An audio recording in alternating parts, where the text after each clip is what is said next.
In today's video, I'm going to teach you how to copy link to a frame in Figma fast. 2025 guide. If you share work with teammates or clients, linking directly to a specific frame saves time and removes confusion. I'll show you the fastest shortcut plus a reliable fallback you can use anytime.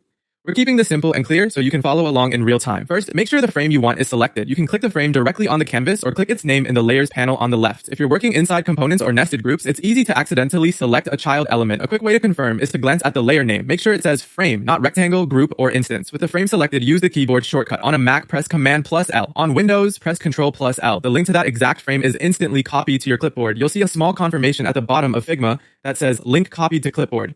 That's your green light. From there, you can paste it into a message, task, or document.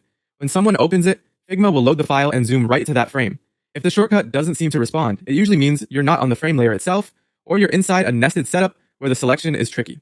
In that case, use the Layers panel to click the frame name again, or try the right-click method I'm about to show you. Here's a reliable fallback using the context menu. Right-click the frame on the canvas or right-click its layer name in the left sidebar. In the menu that appears, hover over Copy/Paste As, then choose Copy Link. Just like before, Figma copies the specific frame link to your clipboard and shows the link copied to clipboard confirmation. This method is especially handy when you're navigating dense files or working with multiple frames stacked together. A couple of quick tips to make sharing smoother. Consider giving your frame a clear name so teammates know exactly what they're seeing when they arrive.